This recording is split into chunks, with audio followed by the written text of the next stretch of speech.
Boston College and Nebraska finally going to play in this Pinstripe Bowl. We've been talking about it for weeks. Will the Eagles pull off a win? We're going to talk about it.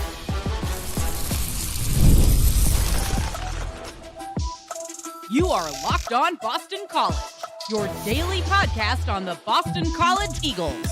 Part of the Locked On Podcast Network, your team every day.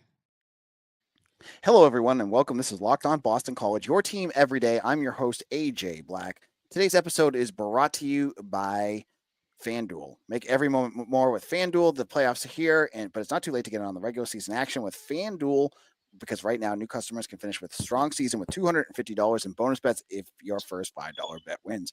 Visit FanDuel.com to get yourself started. Doing a special little live edition. It's vacation week. I'm away. Mitch is away. We're all here to talk about BC football. We want to get this out early because tomorrow on Saturday, Boston College ends their season, with the Pinstripe Bowl against Nebraska. Mitch, how we doing? Merry Christmas. Merry Christmas to you as well. Sporting my Grayson James hat that I got for Christmas that I'm very happy about. But yeah, I'm excited for this game. I think it's obviously there's a lot at play here that we're going to talk about. But yeah, let's just get into it. We got a lot of stuff. All right, yeah, let's jump into this. So the big news of the day came during the press conference, where you kind of expected this to happen because Bill O'Brien has been so hesitant to give any info on it, but he's been kind of good about this, like 24 hours before a game. We found out that finally, as we all expected, Donovan Ezeiruaku, defensive edge, ACC Defensive Player of the Year, Hendricks Award winner, is not going to play in this game. No surprise there. Ozzy Trapilo, the all ACC left tackle, he is right tackle is also not going to play in this game. But Bill O'Brien also, on top of all that, said he would decline to talk about any of the other opt-outs for this. But obviously, losing your best defensive player and arguably your best offensive player for the position that he plays, this is a big loss for BC. But I don't think this is a big surprise. Do you, Mitch? No, not at all. I've been kind of operating under the assumption that these two would not be playing. Ezeiruaku's very likely going to be a top 100 draft pick, maybe top 50 draft pick. Trapilo feel pretty good about being top 100. That's first 2 days at least. Maybe it's early day 3, but those guys do not have a lot to gain in this game, and a lot to lose. And even though we're talking about they're like players getting bowl game insurance, if you get injured, it gives you some money to like back you up, but it doesn't really change the fact that it could affect your career. So to hold no ill will against them or really anybody else opting out, I get why they're doing it. Now we see that Drew Kendall, who is going to be declaring for the draft most likely, he's kind of up in the air. It's kind of similar to the situation with Christian Mahogany last year, where up until 12 hours before kickoff, we thought he was going to play. Then right the night before the game, he said he's not. I think a similar thing could happen with Kendall. Again, I don't think he has a lot to gain this game, especially the fact that the matchup for him is pretty tough. And if he did well in the matchup, that'd be great, but I think it'll be a tough one for him. So why not just, let the imagination run and just, start preparing for the draft and not risk injury. And then Cameron Horsley, defensive tackle, has been towards the end of the year, he started missing some time due to an injury. I think he left the SMU game, didn't play against North Carolina, and played sparingly against Pitt. So I think he's not going to want to risk further aggravating that injury by just playing in this bowl game. Yeah, and if you listen to what Bill O'Brien has said all week, and he must be driving himself crazy with these press conferences, because I feel like he said the same thing over and over and over and over again for 3 weeks now, with not much changing in terms of preparing for this game. Because he even ask him about it, and he's saying, I want to talk about the game. We're hearing the same thing, which is that this is a preview of the 2025 season, basically, that you're seeing a lot of the guys you're going to see next year. Let's get into some of those guys. Who are we going to expect to fill in for Ezeiruaku? Who's going to fill in for, how do you think the offensive line is going to fit in with Trapilo, with or without Kendall? Mitch, I know you're good with that kind of stuff. What are you looking at? So we'll talk about Ezeiruaku first, because that one's easy, because I think you'll see Nedowick Pollock get back in the starting lineup. But he's obviously a senior, so that's not really a preview for next year. And he played 2021 through 2024, no COVID things. That's it. He's done. So I think you'll see him and Quintavious Hutchins start. We've seen a little bit more of Tyus Clemens a little bit down the stretch, mostly on the interior, but he can play some edge if need be. Maybe we'll see some Josiah Griffin, maybe some Edwin Kalengi, some of those guys. And then for Horsley, you've seen a lot of Owen Stoudemire recently rotating with Quan Williams as well. So you see those guys at the nose tackle position. Other than that, shouldn't really change much. Offensive line is interesting because I think there's an opportunity here to preview next year. I'm not sure if they'll actually do it, because what I would do is I would move Logan Taylor from left guard to right tackle, because I think he's better at tackle than guard. And I think the staff thinks differently, which is interesting, but I would move him to right tackle because you have a better player in a tougher position. So you have to give the guys who are entering the lineup an easier job. Keep Jack Conley at right tackle. Then you can either play Dwayne Alec at left guard or center. He has played a little bit of center, but not very much. But now has the other center, Otto Hess, who's been around for a while, but he hasn't played much center outside of garbage time and blowouts. So if you don't do that, you could play Alec at center, play Hess or Kevin Klein at left guard. If you play Alec at left guard, you could play Hess at center. You have a pretty experienced big offensive line.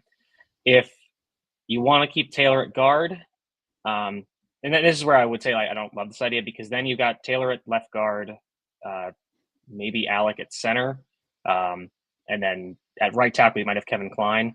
So I think they want to. I think based on what they've done when the other guys have been injured, I think they want to minimize position flipping as much as possible, which I can respect. So probably going to see Logan Taylor and Jack Copley still at the guard spots. Dwayne Alec and Otto Hess maybe rotating at center, and then Kevin Klein at tackle, which it'll be interesting. I think luckily Nebraska's going to be missing their best edge rushers and pass rushers in James Williams and Prince Will Uman-Mielen, who transferred to Florida State and Ole Miss respectively.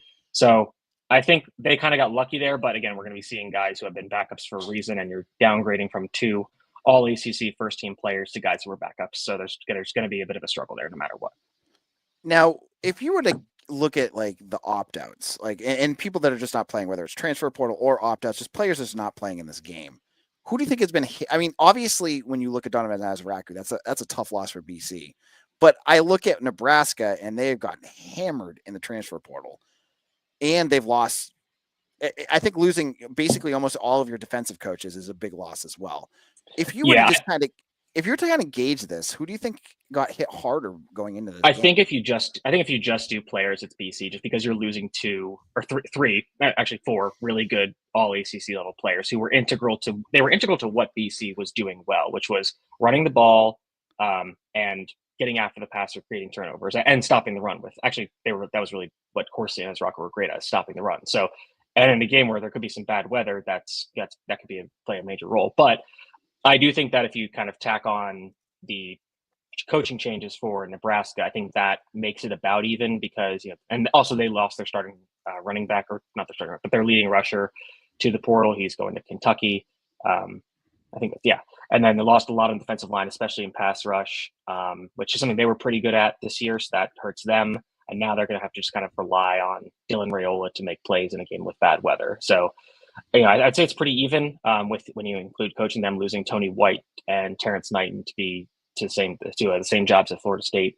So I would say it's pretty even there. And again, I think it probably hurts, again, just on roster, it hurts BC more because you're losing arguably the best defensive end in college football this year from a production standpoint, at least. Mm-hmm. And losing your two most experienced, most reliable blockers, especially in pass protection.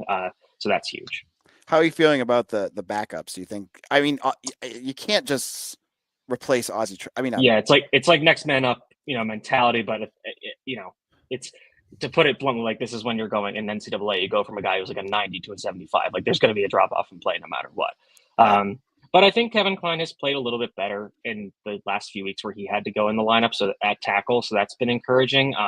And again, luckily Nebraska doesn't have their elite speed rushers in Williams and Uman-Mielen anymore. So that's helpful. But yeah, I mean, I think this is the beauty of bowl games, and like Bill O'Brien said, it's almost more of a preview for 2025, where it's okay, we get to kind of see a test run. It's okay, where does this team need to make some changes if need be? If the offensive line plays well in this game, then it's okay, maybe BC doesn't need to go portaling for a guy to start at center or a guard or whatever. So it'll be interesting to see. All right, in a moment, Mitch and I are going to look at what BC has to do to win this game and what BC could do to lose this game. We'll talk about both of those in just a moment. Did Rocket Money help you find any subscriptions you forgot about or you were paying for twice? That definitely happened to me. I had a few subscriptions that I didn't even realize I was still paying for, and Rocket Money made it so easy to track them all down. It's like having a personal assistant for your finances. Rocket Money is a personal finance app that helps you find and cancel your unwanted subscriptions, monitor your spending, and helps lower your bills so you can grow your savings. It brings everything together in one place, whether it's subscriptions, your spending habits, or even your goals you want to hit this year. Rocket Money has over 5 million users and has saved a total of $500 million in canceled subscriptions, saving members up to $740 a year when using all the app's premium features. For me, one of the best features is the subscription tracker. I've used it to cancel services I wasn't using anymore, and I've already saved a ton. Plus, with their goals features, I've been able to automatically set aside money for my future. No more stressing about budgeting every month. Cancel your unwanted subscriptions and reach your financial goals faster with Rocket Money. Go to rocketmoney.com/lockedon today. That's rocketmoney.com/lockedon. rocketmoney.com/lockedon. Back here at Locked On Boston College. This is Christmas week here, but we have a big game on Saturday, and we're here live because I didn't want to drop this in the morning. I want to talk to you guys about the game right this moment. And Mitch, we're going to talk about this game now, about the matchup. And this is something that we really haven't gotten a chance to dive into. What does BC have to do to win this game? I think that with the weather playing a role, I think it kind of goes back to what BC needs to do all the time, is that they need to be able to run the ball well, to control the clock at the pace of the game. Luckily, I think that the weather affects Nebraska in a similar way to how it affected SMU last year in their passing game. SMU's passing game is more explosive and consistent than Nebraska's is this year, but Nebraska relies on that explosiveness a lot. So if the weather can affect it, that's good for BC. I think we'll see but that does say that if Nebraska needs to run the ball more, they are missing their leading rusher, who's a big, powerful back. So they'll be going to more of a scat back player, Emmett Johnson. BC's missing their two best run stuffers, Cam Horsley and Donovan Ezeiruaku. So, where does that matchup end? These are going to be matchups won at the margin. So, who can step up and make a play? I'm also finding out, and I'm searching for it now. It seems like Isaiah Nayor, who is one of Nebraska's starting wide receivers, he declared for the draft on December 24th, and he is not listed on their depth chart. So he could be out for this game as well, which is, he does say he's okay. Matt Rule said he opted out. So that's a big loss for Nebraska that I honestly hadn't found out about it until today. So he's a pretty good receiver, and that will affect their passing game, which is good for BC. He's both their receivers or him and Jamal Banks, who transferred Wake Forest, are 6'4", 220, big guys who are good at contested catch. You may remember back in 2022, Jamal Banks gave BC absolute hell when he was at Wake Forest. He had like 7 catches for 85 yards, 2 touchdowns, was just mossing BC's defensive backs. So I think BC needs to, obviously, it's again, run the ball, control the clock, control the pace of the game. You're going to need to find some timely turnovers on defense, because I'm concerned about the pass rush's ability to get home without Ezeiruaku, and not just because Ezeiruaku is not there, but when playing Ezeiruaku, teams game plan their pass protection so hard to focus on taking Ezeiruaku away that it opens up opportunities for guys like Quintavious Hutchins, Neto Akpala, Sedarius McConnell, what have you. When that guy isn't there, you can kind of just go with your basic pass protection schemes and not have to worry about taking away one guy. So it's somebody's going to have to step up, whether that's Hutchins, Akpala, or whatever. Like, somebody else is going to need to start creating some pressure. I think Nebraska's left tackle situation is their weak point. So maybe you put Hutchins over there and see if he can, channel some of Ezeiruaku's success and create some pressure that way. What part about Nebraska worries you the most? So if they had everybody, I would say their pass rush, because they're very deep and explosive, that they're able to just kind of keep sending bodies and keep them fresh and create negative situations. But without some of those guys, I think that takes that big part away. I think it's kind of frustrating, because it's Raiola's ability to create out of structure, hit on explosive plays that just cripple a defense, where it's okay, we've got him scrambling, and he'll fling it 30 yards downfield, and it's a big catch because their receiver is 6'4", 220, and our cornerback is 5'11", 185 or whatever. So, and those just break the will of a defense, where it's we did everything right, he just made a crazy play, and that sucks, and there's nothing really you can do about it. So that worries me. Their defensive tackle rotation as well. I guess really the starters, because their starters are Nash Hutmacher at nose tackle and Ty Robinson at defensive tackle.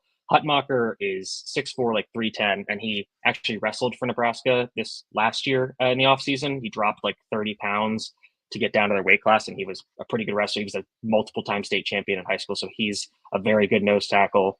And then their other defensive tackle, Ty Robinson, He's 6'6", 310, and he's a very interesting player because they move him around a ton. It's almost like how the Chiefs use Chris Jones, where they'll line up at edge, they'll put him at the nose tackle in very light personnel packages, and he'll just rush from inside, do whatever.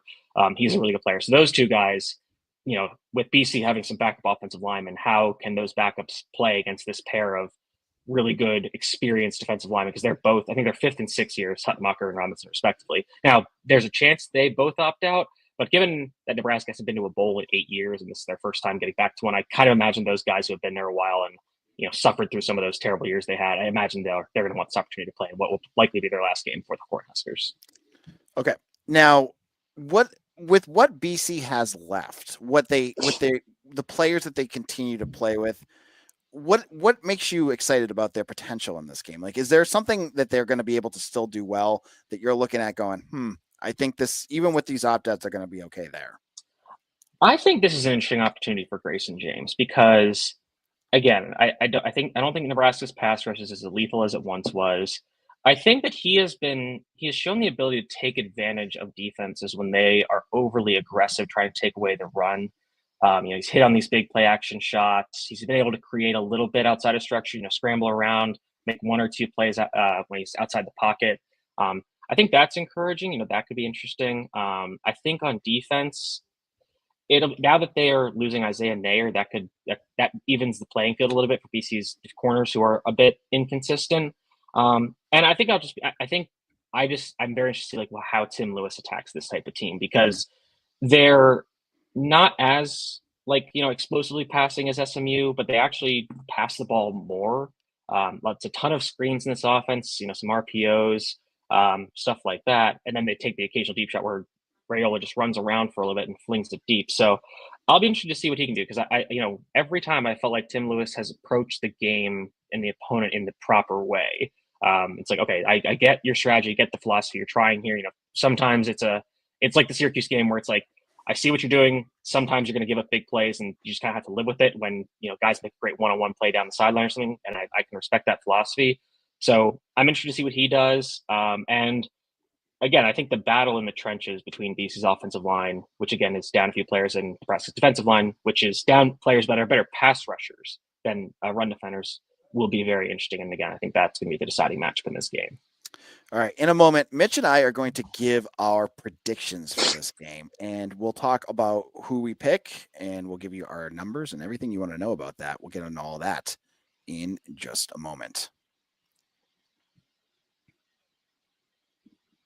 The NFL playoffs are almost here, but it's not too late to get in on the regular season action with FanDuel, America's #1 sportsbook, because right now new customers can finish the season strong with $250 in bonus bets if your first $5 bet wins. FanDuel has so many ways for you to pick up a W. I love betting on which players will score a touchdown and how many points each team will score. It is thrilling. I'm looking at more Zay Flowers action I do every week.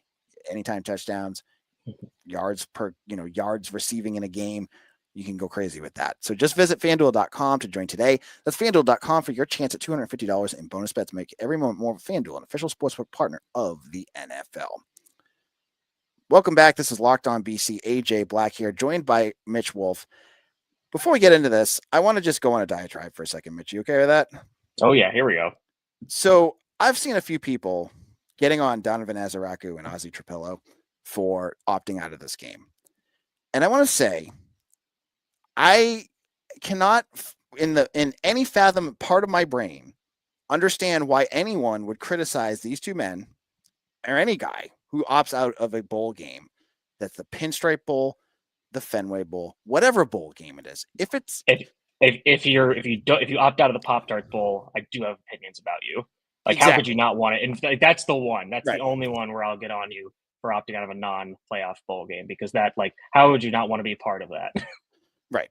So what my point is Donovan Ezeiruaku and Ozzy Trapilo have worked their butts off to push themselves up draft stocks to the point where they're going to make themselves a good future.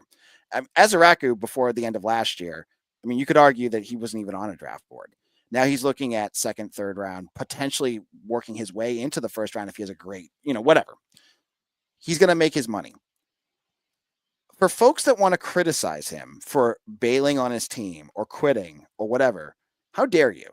This guy these two have worked their tails off to get where they are at, to put together a future for themselves and their family. I have no problem with what they're doing, and I will argue with anyone who calls them whatever you want, because it's the freaking Pinstripe Bowl. As much as we make a big deal out of it, it's not worth losing millions of dollars or a potential future in the NFL because you tore your knee or you blew out your Achilles or something that's going to destroy your draft stock. For the love of God, just get off these guys' case, because they deserve the chance to not play and not risk playing in a baseball field of all places, which is not even made for football. The grass is going to be crappy. It's going to be wet. What do you expect of these people? So I've been getting some people saying this, and I want to say, I don't get you at all. Like, the folks that say this, like, get off of their case. They deserve to make these decisions. Leave them alone. I'm putting my book down. I'm done. Mitch, if you want to add. Yeah, like, I would prefer for them to play just as a BC fan, so I can watch them again and they could help get to 8 wins. But like, I can put that aside just for the betterment of their future. Also, both of these guys were pretty heavily recruited by other programs to enter the portal and go elsewhere for more money, and both of them stayed. So, if you wanted to get on them for doing that, had they done it, I could understand. But again, it's hard to be mad at anybody for chasing the bag, which is what they're basically doing with this NFL thing.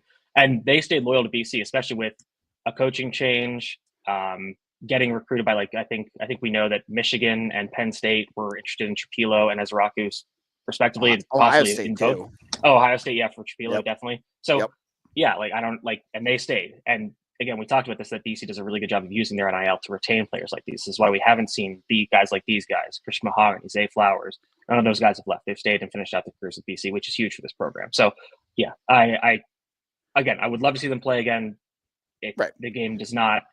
The game is the risk is much greater than the reward of winning the Pinstripe Bowl. So I'm totally on your side here. And again, like, I get it. Like you were saying, like, if you are bummed that they're just not playing, I get that. Like, that's fine. For sure. Like, I've seen people calling them selfish and, like, they're not for the team and comparing them to Castellano. Like, get out. No, and Ezeiruaku busted his butt back in 2022 when BC was a terrible team. And it was like he was leading the team in sacks and TFLs. And especially because he's worked to improve his game so much, like, to help this team be better and do all this stuff. Like, that's just crazy talk. I don't get that either. But let's get back to our predictions. Okay, diatribe over. Sorry about that, folks. I wanted to just defend these guys because I feel like they deserve it. Yeah, I mean, I'm with you on it. Let's talk about predictions. Mitch, I'll let you go first in this one. And we have not talked about our numbers, and I have not read your preview because I've been skiing all day. Let's hear what you have to say.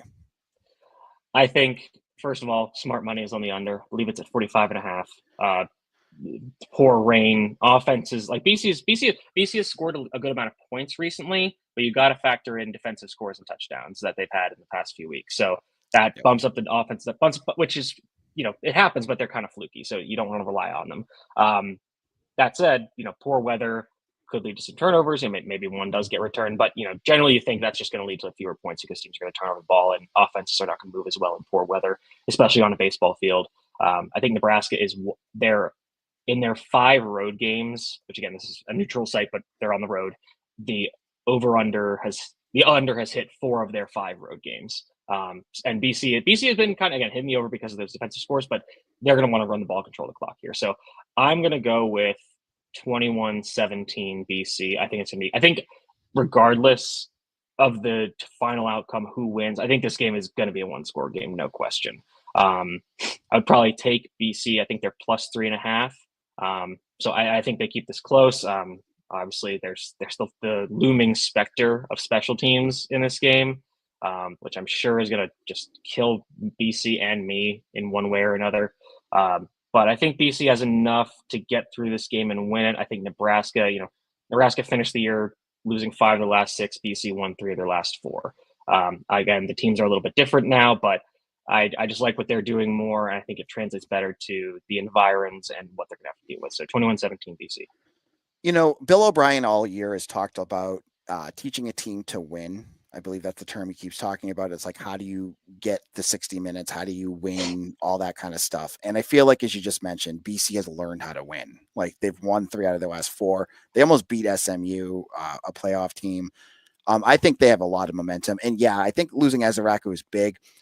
But I'm going to go with, I think Tim Lewis is going to cook something up. I don't mean to interrupt you, but if you look at the way that the cornerbacks have been able to weather injuries there, look at how the linebackers have been able to weather injuries there. I think that they'll fix, because again, like, Tim Lewis has found ways to take guys who are backups and, like, I'm going to try to make life easier for you and minimize what you have to do. Like, Joe Marinaro is not playing in coverage, almost, like, it's happening, but at a rate much less than Cam Arnold. He's saying, just go rush the passer so you're not getting exposed in space by superior athletes. So that's a smart way to do it. Sometimes he does have to put Ashton McShann on an island just because sometimes you just have to live with it, but he's doing a good job of giving these guys easier assignments so that they don't have to be in very tough positions. And I think that's exactly what he's going to do in this game. So continue.